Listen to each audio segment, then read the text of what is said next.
Let's go. Greetings, Metanthropes, and welcome to another Metanthropes Anthologies Kickstarter live stream. We are currently live. As you can see over there, our funds are live. We're over 70%, about a week to go. So if you support us live now, it will show and I will go mad, and maybe I will convince Martin DM to go mad with me. Joined with us, we have Martin DM, one of the veteran players who have played an entire Metanthropes Anthology saga, and today we're gonna explore what that experience meant and what does it mean for Martin. Greetings, Martin. Hi everyone, nice to be here and talk about your game for a bit. Let's start talking about you then first and what you do, because I find it very interesting. Oh, maybe you're frozen now. Okay, unfrozen. No, I'm okay. Okay. Yeah. So you are essentially a DM from Hire at Start Playing Games, and I would like to. We've talked a little bit about it, privately. I would like to hear, your thoughts about it. About Start Playing. And being a pro DM. Yeah, no, it's good. You get on Start Playing, they tell you how many games you've done. So I just reached over 200 paid games, and I've been on it 2 years. So it's pretty good. So I'm pretty happy. Got some stable games on Start Playing, doing D&D. So yeah, pretty good. It's nice to have a fun job and pay for food with it. Yeah, absolutely. Are you playing only D&D, or are you testing other systems too?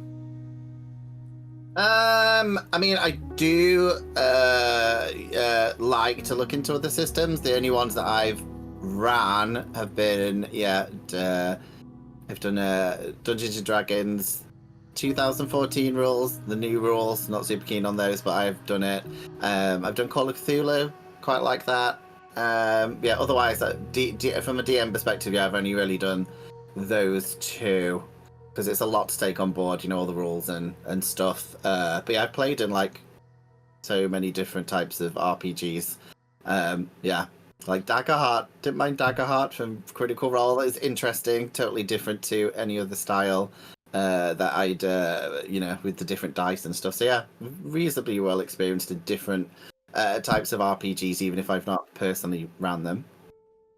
I think you give me a nice, transition to the next question. If you were to, let's say you had all the tools that we had about Metanthropes, and you were to show Metanthropes to a new group, you were introducing to them, how would you go about that? I really like, because a lot of people now, I think more people who are more a modern form of RPG, really into the social side of it and the storytelling stuff, which obviously D&D you can do, but you need to talk to your DM about it, that's what the type of game is. So I would tell people, if I was telling new players about it, I'd be saying, obviously this is generally goes into the characters' backgrounds. Obviously they need to put the work in for the backgrounds, but that's like it for any game, and that we will actually explore their backgrounds at a very fastest pace, and obviously the other thing, it's about superheroes, so they need to be into that a bit. I would tell them that it's not dragons and stuff, it's superheroes, so it's a bit more sci-fi, but yeah, that's what I tell them. And then I think if they were interested in the heavy role play and backstory side, as long as they were cool with if the superhero things they enjoyed, then I think they'd be very interested in it.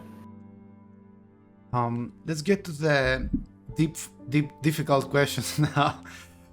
Enough with the pleasantries. No, I'm kidding. You mentioned something off camera when we were discussing post the saga that I found it really interesting. I picked your brain a little bit back then. I would like to do so again. You said about the character development of this game that might draw attention to female players, more so maybe than other games. Can you elaborate a bit on that? I think it's just that, because I DM a lot of games with many players, and you know, it doesn't matter what sex you are, how you play, but I've run like all female groups, all male groups, and mixed groups.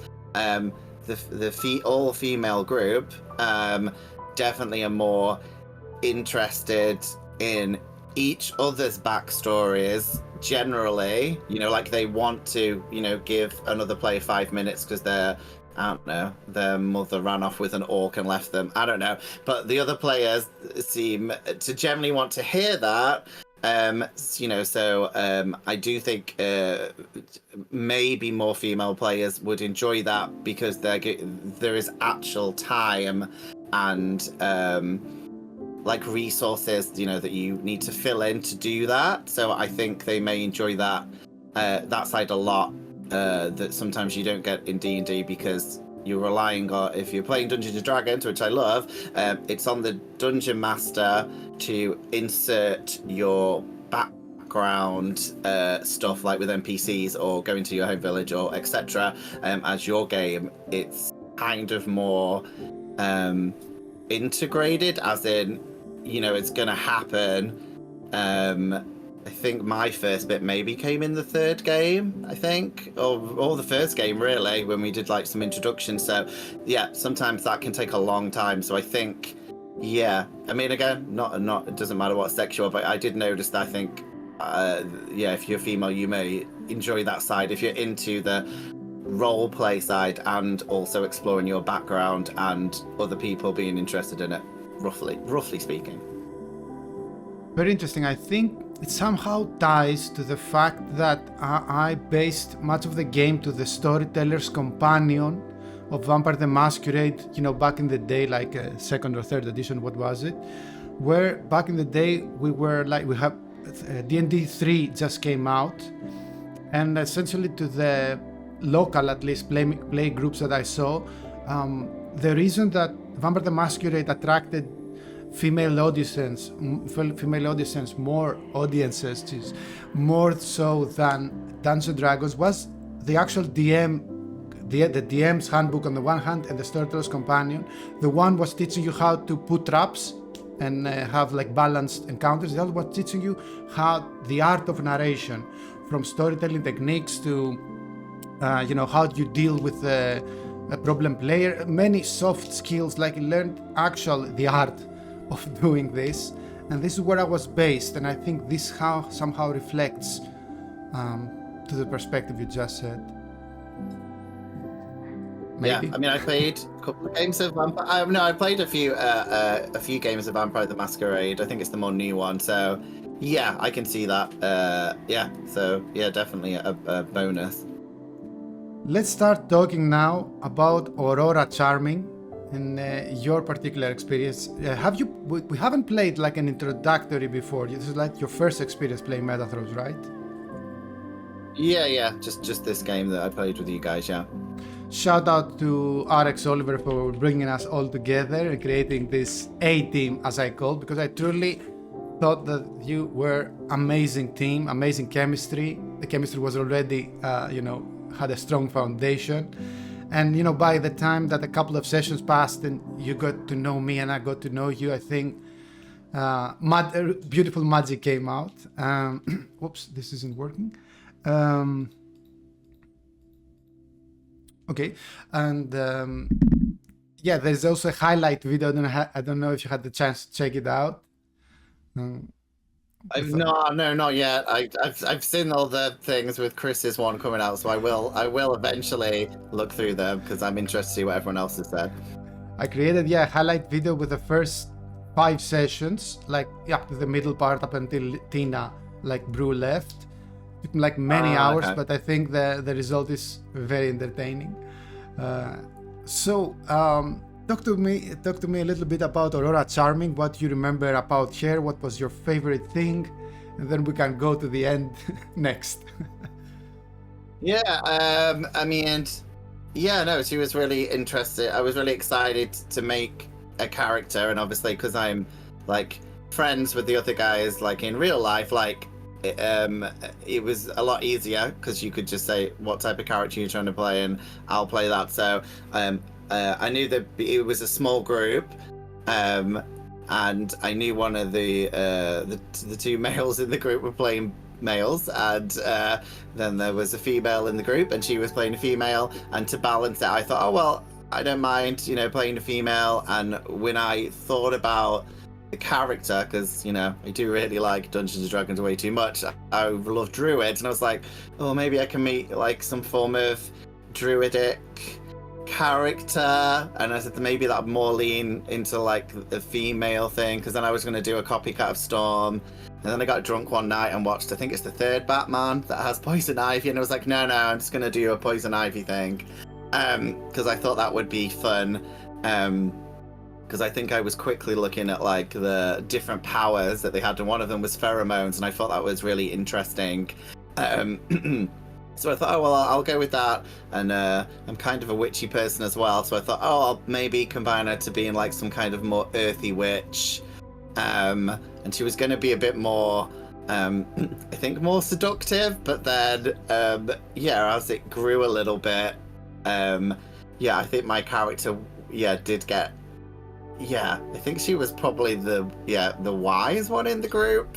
I wouldn't say she was the most intelligent, but she kind of, I think developed into that. So that I kind of think I did do an okay version of doing like a Storm ripoff, that she was like trying to help the party and protect them a bit, but she was nature loving. So no, I really enjoyed making the character, and I loved I did write a quick note, I like being able to combine the powers, so it wasn't just like I pick pheromones and that's it, that's her only power. Like I could then pick some of the other ones, so it was making like a more interesting character. I know it all just clicked in, and then stuff that happened, without spoiling it if people are going to watch the show. Something happens, and then she chooses a power that I would never have thought she would have chosen because of something that happened. And I was like, oh, that's cool that can happen in the game, and that I could unlock stuff that made sense again for the narrative, which again, why I think certain players might enjoy it, because it's not just, you level up, you take a level in Warlock, that's fun.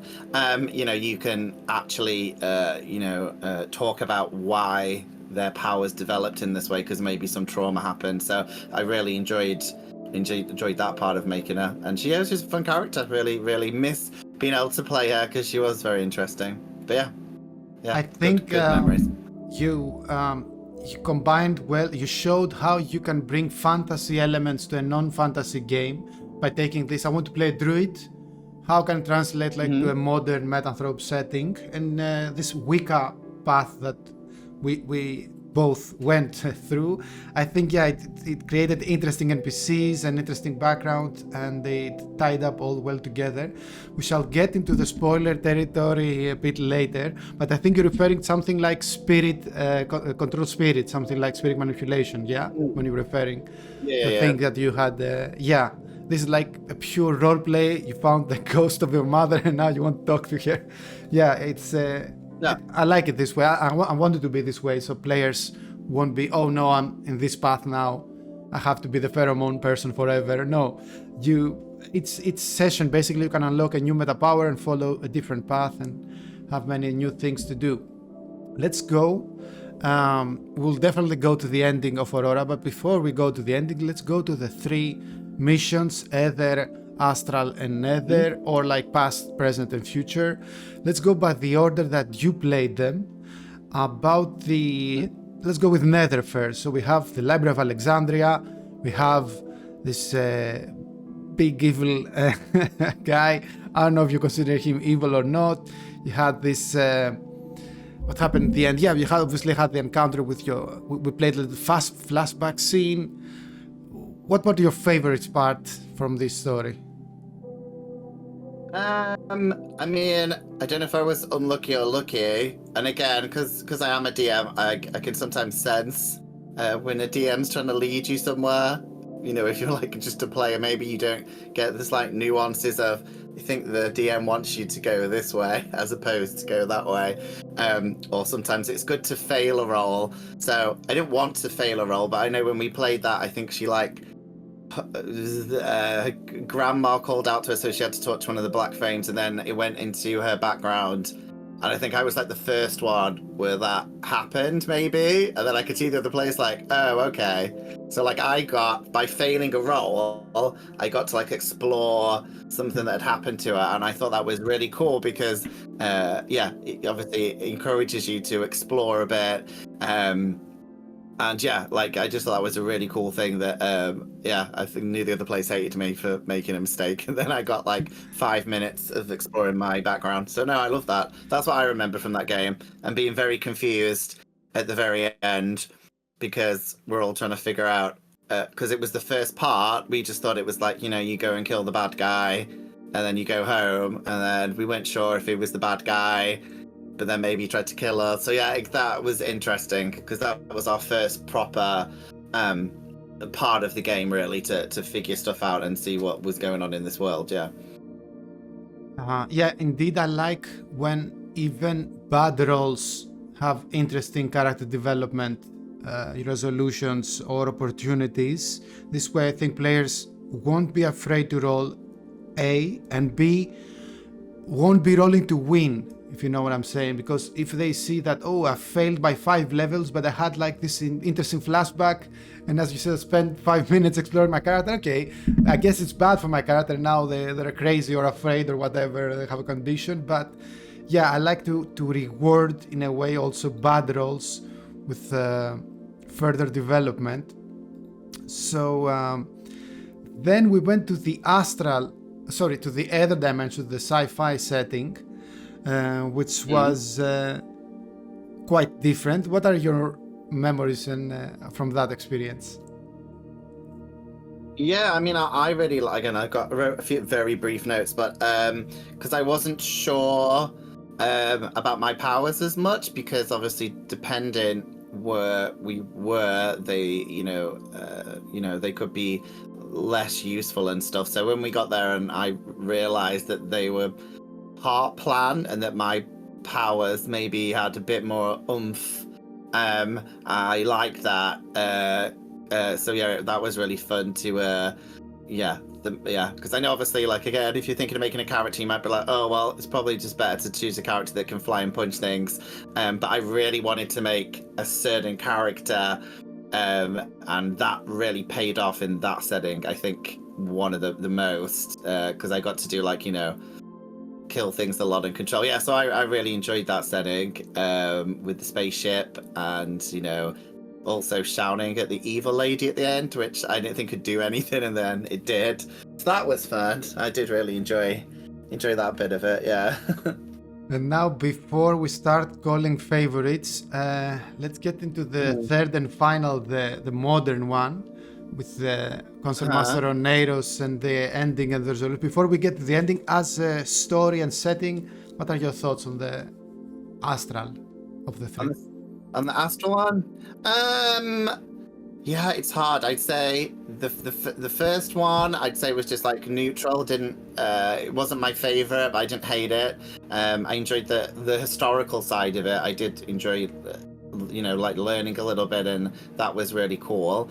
Yeah, I don't know. It's a real toss up between the middle one and the last one, because I enjoyed using my powers like a lot in the second bit, but then there was a lot of like role play stuff in the last one, so it's a bit of a toss up between those two, I'd say.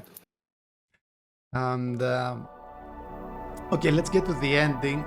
Apologies for killing your character with the story mode on, but I think it was the ultimate sacrifice of a naturalist to save a plant-based organism, basically, because in your timeline, your version of Anthologies, which seriously drastically changes anytime you played it, basically Samsil was going to make extinct this alien plant-based organism. And as the druid archetype, as you suggested, you made the ultimate sacrifice to safekeep it, and I think it was rather epic. And if not, I think Oneiros would have made you betray the team in the end, because you were under his mind control stuff. 100%. I think we critical failed or something to be as one of those. Yeah, no, I did. That was really cool. Well, I mean, yeah, I played, obviously, again, for anyone who wants to play, you do have to, at the start, you pick like the archetype, like kind of your character's morals. So I was like, I can't really say that I'm like some earth witch who then just decides she doesn't care. So I was like, yeah, so I did, and I like that. I don't mind losing my character at the very end if it makes the story, like, you know, it makes sense for the character, and also I thought it was quite a cool ending. You know, it made sense, and I thought it was exciting. Like, if I was watching it as a movie, I'd be like, you'd be sad that she didn't survive, but then she did kind of do what her morals would have told her to do. So I really like that bit of it. And yeah, well, it was kind of fun being supposed to have been started off as maybe being like a seductress, and then meeting the male version of that, and it just kind of going wrong. But then also, she kind of liked it a bit, so that's why I think people would like the role play. I think you played it well, because doing anything even slightly romantic can be problematic. Because you've got to trust who you're doing it with, so you were very respectful when we played, and yeah, like again, I said if you are into that side, yeah, no, as long as you're comfortable with the DM and the other players. I didn't do romance stuff with the other players. It was just with, you know, with the NPC that you played, but that was really interesting because I've not done that in any role-playing game, because again, it's been some DMs obviously have certain limits. Even myself, I have limits on what I will or won't do, and you know, depends who you're playing with. So yeah, I really enjoyed being able to do that in a appropriate way. So again, if you want to look at how we romanced each other, I suggest people watch it because it's pretty good. I think so too. Prior, we have discussed what our limits of camera are and what we like and what we don't. So we went in there knowing what are our limits, and yeah, since you were okay with romance and stuff like that, yeah, and Fade to Black, obviously, in pure sexual scenes, because there was a lot of sex, and there was definitely a dark timeline in the end where Aurora becomes a power dark couple with Oneiros, and they definitely bring the multiverse to its knees. But this would have certainly involved betraying and or killing the rest of your team or something. At least betraying, if not killing. Oh, Oliver sends, first time I see it on chat, it's a sex-based theme. I will allow it.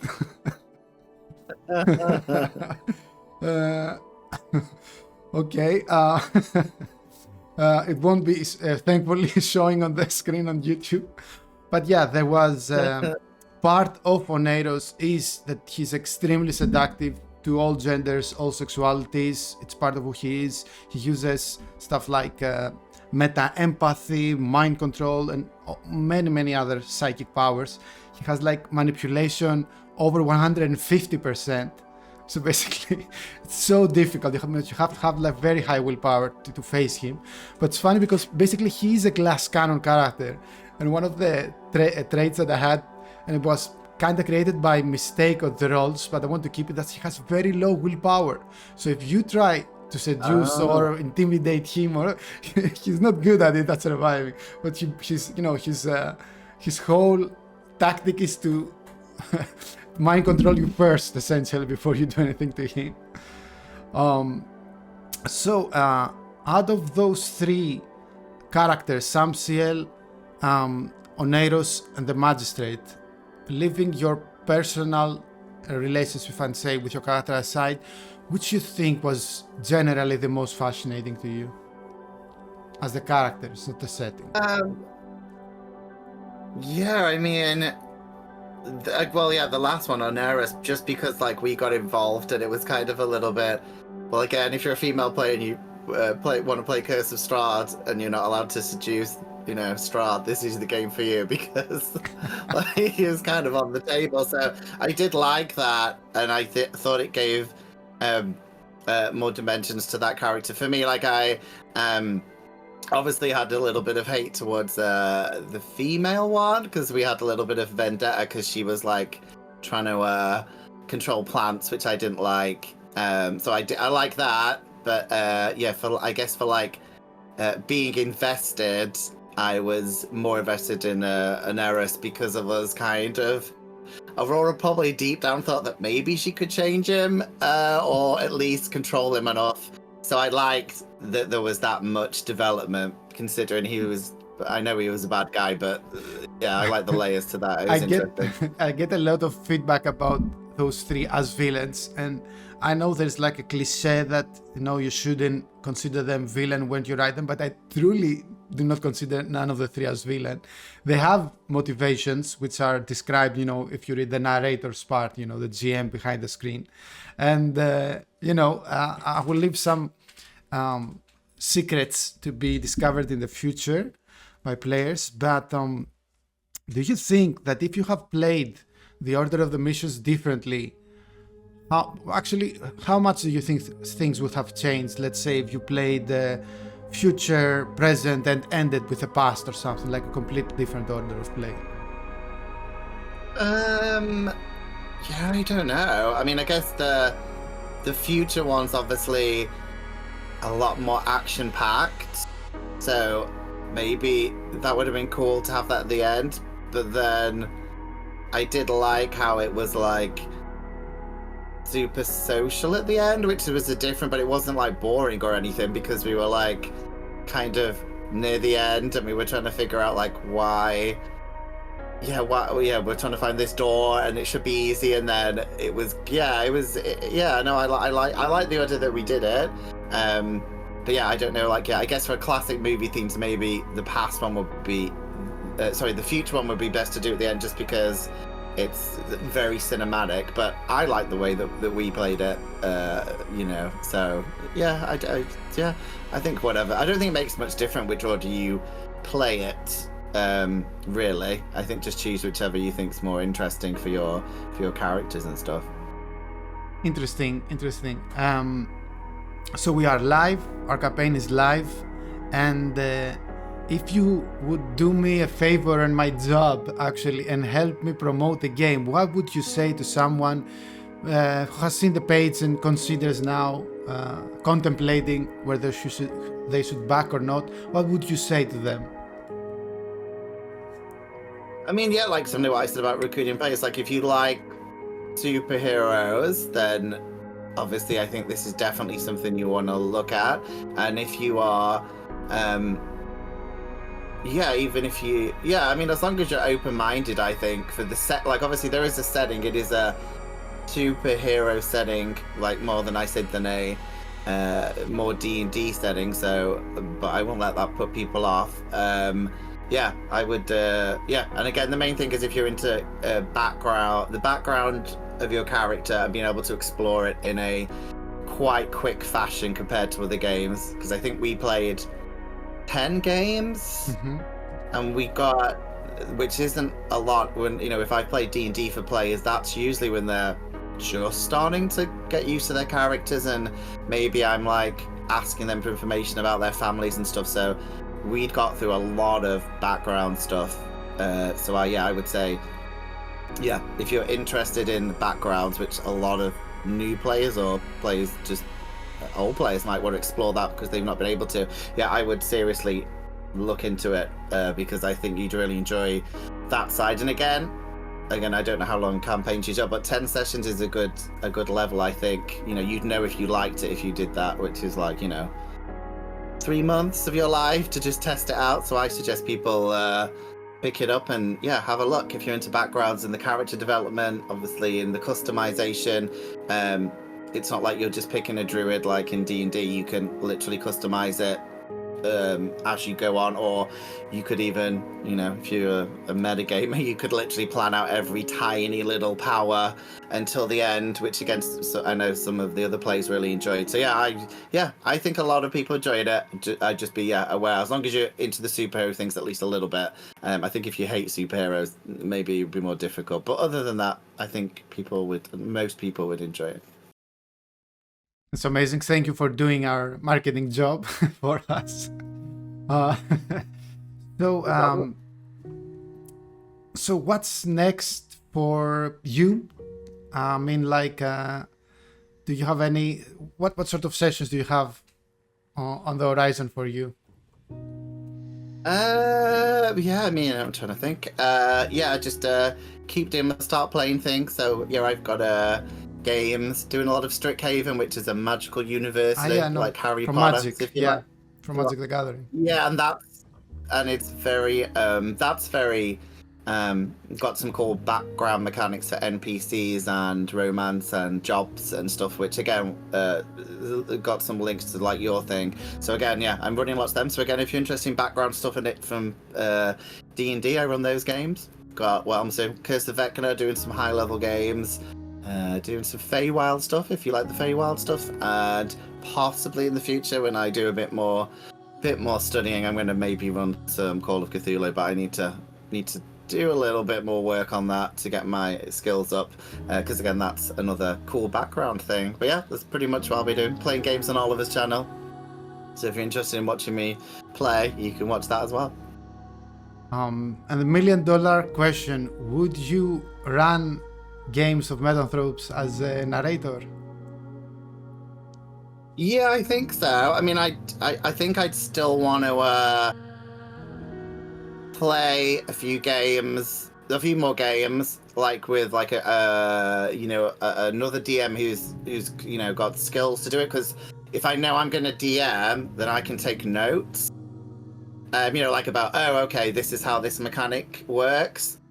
Because obviously, being a player, you can like passively enjoy the game with so much knowing of the rules. So yeah, I definitely liked it. I'd love to, because of the background stuff, like I said, I thought that was really interesting, and I know I've got friends who would like to do that. But yeah, I definitely would just want to get myself skilled up a bit, with another DM or watching some other DMs play. But yeah, I reckon I could run a session.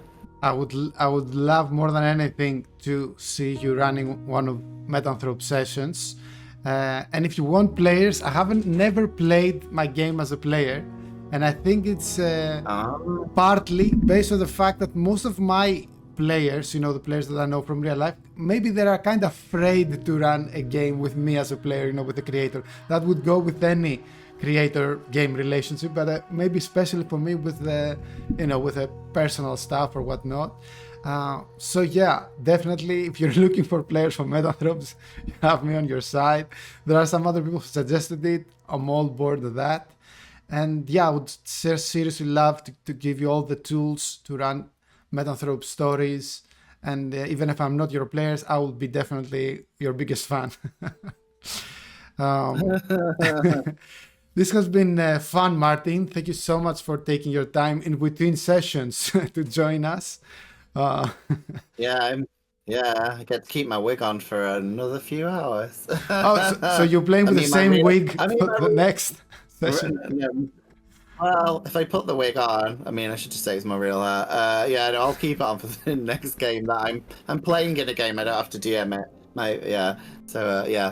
Yes, no worries. But yeah, I will definitely. It's a shame because obviously you're the creator.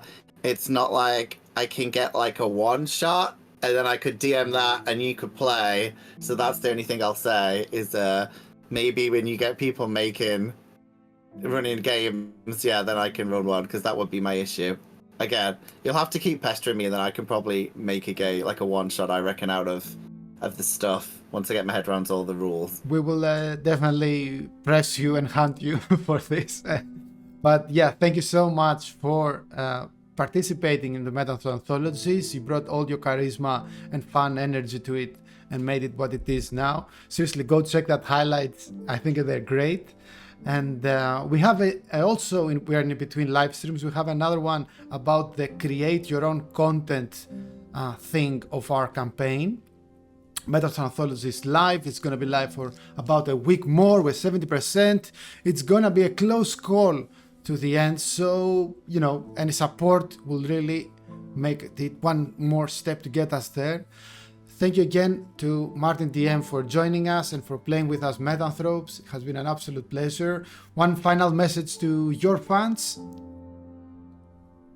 Oh yeah, obviously join any of my start playing games. You'll have lots of fun, and definitely, yeah, seriously look into Metanthropes, because definitely because of the background and character stuff. I really think 90% of people if you play D&D, 90% of people will definitely like this because of that. So there you go. I will take that to heart. Thank you so much for joining us, everyone. If you're watching this on YouTube, don't consider liking, subscribing, and writing a comment about Martin and myself. I'll put Martin's Start Playing description on the description, link on the description. I have been your host narrator. Thank you one last time, Martin, for joining us. And everyone, stay legit and stay meta.